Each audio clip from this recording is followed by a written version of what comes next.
Oi, pessoal! Sabe quando a gente joga uma pergunta para uma inteligência artificial, o que acontece ali por trás da tela?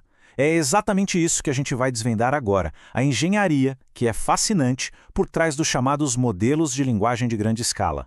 A grande pergunta é: como é que uma máquina consegue pegar uma pergunta simples e transformar numa resposta que faz sentido e que muitas vezes até surpreende a gente? Olha, pode parecer mágica, né? Mas a resposta, na verdade, está na matemática e numa ideia central que é muito, mas muito inteligente.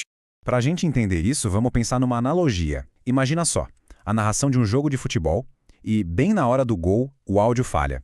Uma IA, nesse caso, seria como um sistema que escuta tudo que o narrador disse até aquele momento para tentar adivinhar, com a maior chance de acerto possível, qual seria a próxima palavra dele. É gol? Que golaço? É esse o jogo. E no fundo, é exatamente isso que um LLM, um modelo de linguagem de grande escala, faz. Ele não entende as coisas como a gente, de jeito nenhum, mas ele é um mestre em prever qual a sequência de palavras mais lógica, tudo com base nos padrões que ele aprendeu.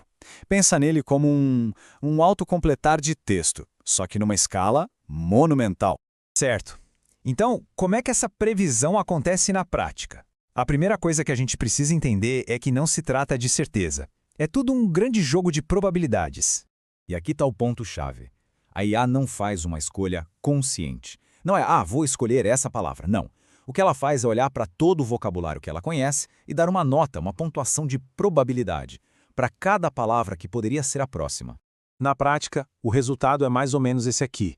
Para uma frase qualquer, o modelo calcula, a palavra hoje tem 32% de chance de ser a próxima, a palavra agora tem 18% e por aí vai.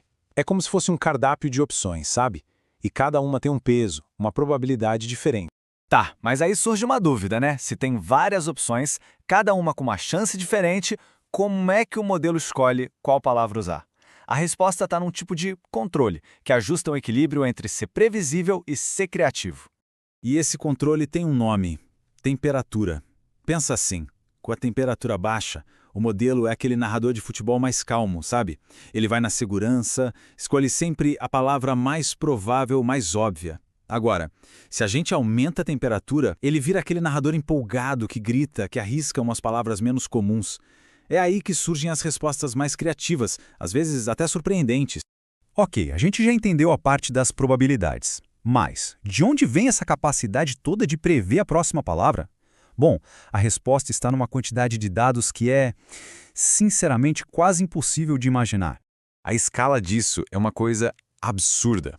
Para pensar, se uma pessoa tentasse ler sem parar, 24 horas por dia, só os dados de treino do GPT-3, essa pessoa levaria uns 2.600 anos. É mais tempo do que a Roma Antiga existiu. E olha que os modelos de hoje são muito, mas muito maiores que isso. Olha só esse outro exemplo, o Llama 3 da Meta. Ele foi treinado com cerca de 15 trilhões de tokens, que são basicamente pedacinhos de palavras. 15 trilhões! É um volume de aprendizado que, sério, está em outra dimensão, completamente fora da nossa escala humana. E o mais doido é que o objetivo do treino é super simples, mas muito poderoso. O modelo só precisa fazer uma coisa. Ele recebe um texto e tem que adivinhar a próxima palavra. Só isso. Só que ao fazer isso trilhões e trilhões de vezes, ele é forçado a aprender tudo.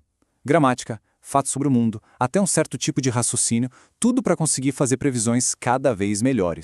E todo esse conhecimento, essa estrutura toda da língua fica guardado no que a gente chama de parâmetros. E aqui os números ficam absurdos de novo. O GPT-4, por exemplo, estima-se que ele tenha 1,7 trilhão de parâmetros. É um número que, sério, até uns anos atrás parecia coisa de filme de ficção científica. Uma boa forma de imaginar o que são esses parâmetros é pensar numa mesa de som, daquelas gigantescas de estúdio. Cada botãozinho ali controla um detalhe mínimo do som. O treinamento da IA é o processo de ajustar com uma precisão absurda cada um desses trilhões de botões para que a música final, a resposta, saia coerente e afinada. Agora, para conseguir lidar com essa quantidade maluca de dados e de parâmetros, foi preciso uma virada de chave, uma inovação gigantesca na arquitetura desses modelos.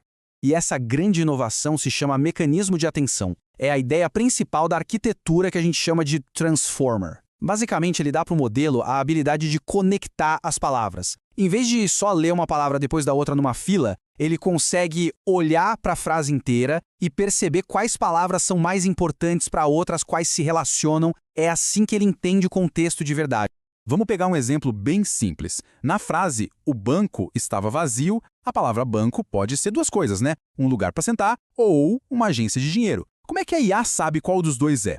É aí que a mágica do mecanismo de atenção acontece. Ele cria uma conexão forte, uma ponte, entre a palavra banco e a palavra vazio. Ao dar mais atenção para o vazio, o modelo saca que o contexto é de um assento, não de um lugar cheio de dinheiro. É essa capacidade de fazer as palavras conversarem entre si que dá essa noção de contexto tão poderosa para a IA. Certo. Então o modelo sabe prever texto muito bem. Mas ser um bom previsor de texto não é a mesma coisa que ser um assistente que ajuda de verdade, que é seguro. Para isso, precisa de mais uma etapa de treinamento. Pensa bem, um modelo que aprendeu com a internet inteira pode até ser ótimo em continuar uma frase, mas isso não garante que ele vai dar respostas úteis ou seguras. Ele pode aprender coisas estranhas, tóxicas. Enfim, ele precisa ser alinhado com o que nós humanos esperamos de um assistente. E é para isso que existe o RRHF, que significa aprendizado por reforço com feedback humano. É basicamente uma fase de treinamento, de coaching. O modelo dá várias respostas para uma mesma pergunta. Aí, um grupo de pessoas avalia, ranqueia essas respostas da melhor para pior e, com base nisso, o modelo é atualizado para aprender o padrão, para entender o que os humanos consideram uma resposta boa. É um refinamento super importante.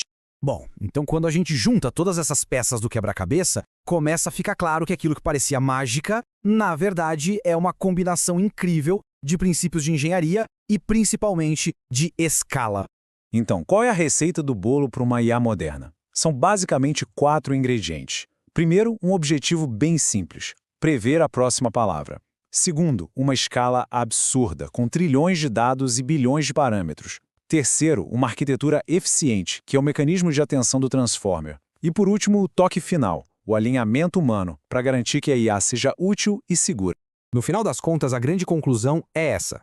Os LLMs são, sem a menor dúvida, uma das ferramentas mais poderosas que a gente já criou, mas não tem mágica. O que existe é matemática aplicada numa escala impressionante, uma escala que a gente nem conseguia imaginar há pouco tempo. E entender como a coisa funciona por baixo dos panos é fundamental, não só para a gente usar melhor essas ferramentas, mas para ter uma visão mais crítica e clara sobre o futuro que elas já estão ajudando a construir.